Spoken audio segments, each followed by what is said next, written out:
why some people have a tougher time at work just because of their gender? It happens a lot and it affects jobs, how people are treated, and the whole vibe of a workplace. Let's explore how we can make things fair for everyone. This is a group presentation about gender issues in workplace.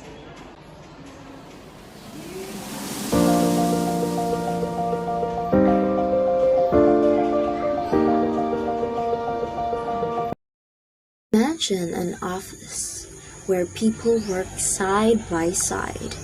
We're going to meet three of them. Melody, a woman who works really hard. Glyza, a boy colleague or acts as a boy. And Kyla, an employee who doesn't identify as male or female. Let's see what happens to them.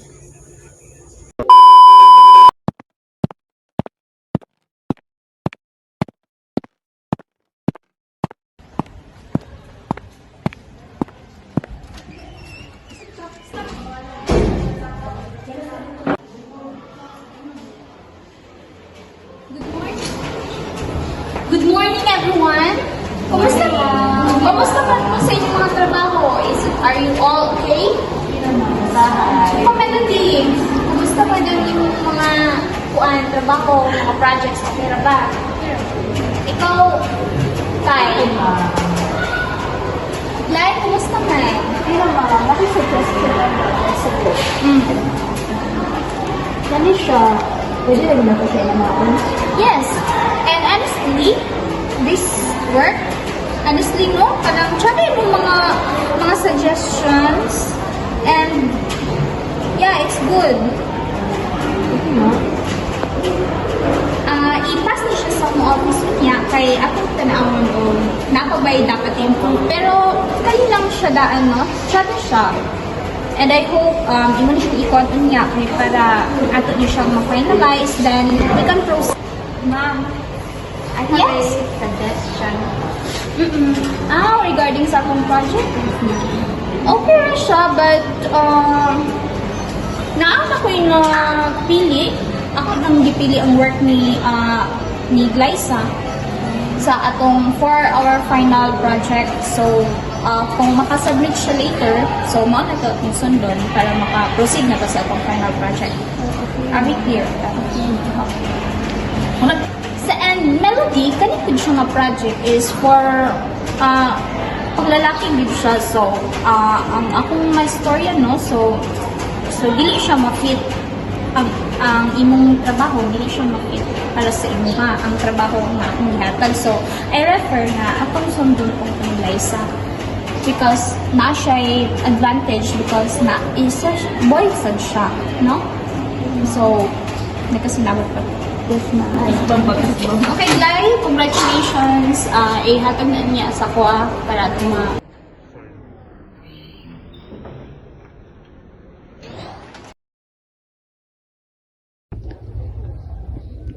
Himo na nako tanan buhato nun.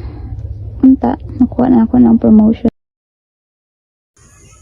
Even though Melody works really hard and does great, she's overlooked for promotion. But Glyza, who does similar work, gets noticed and praised.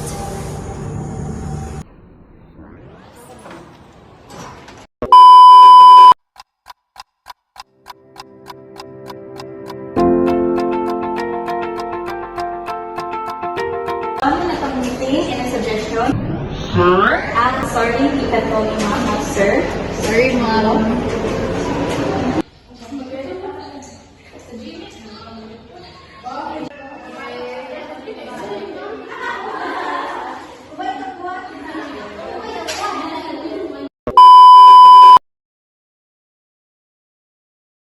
Kablo baka gitawag sa nilag sir ganiha pero okay ra pod ko kay nagi times nga maalaan gid ko og boy saybot tapos giingnan lang ko na ko sila nga babae ko na correction na ko sila.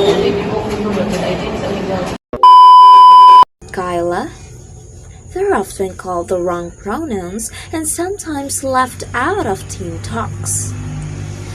Melody also hears quiet, unfair comments about women.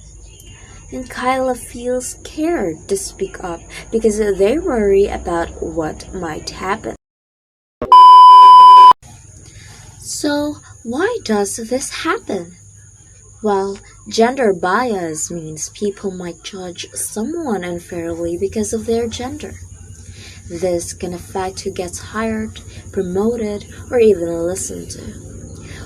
Women often earn less than men for the same work and face old-fashioned ideas about what they can do. People like Kyla, who are non-binary or transgender, are often called the wrong names or pronouns and left out. These unfair situations can make people feel stressed, unhappy at work, and less productive.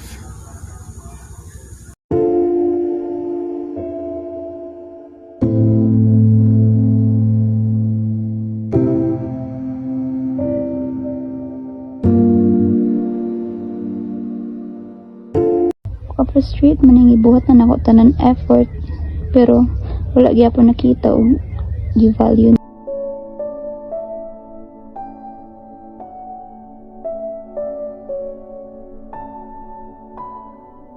Murag mas nalagi ko advantage tungod kay usa ko ka lalaki. Wala ni na ako nauna-unahan sa unada.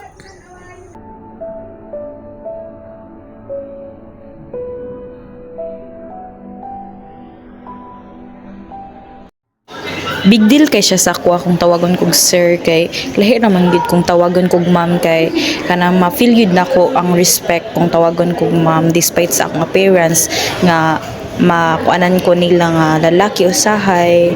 Then ang tinuod day is girl day ko, so daho kay siya impact sa ko.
What can we do?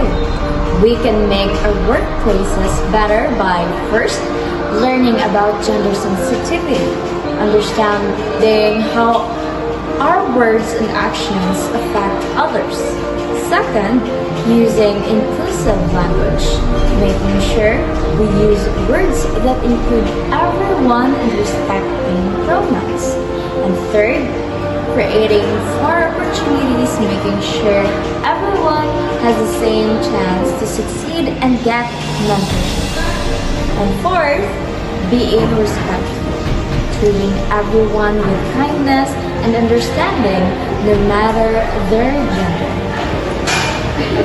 I encourage everyone to let's make a change for gender inclusivity. Work for equality. Welcome, everyone. Thank you for watching. Let's all work together to create workplaces where everyone feels safe, respected, and has a chance to shine. What are your thoughts on this? Please comment down below.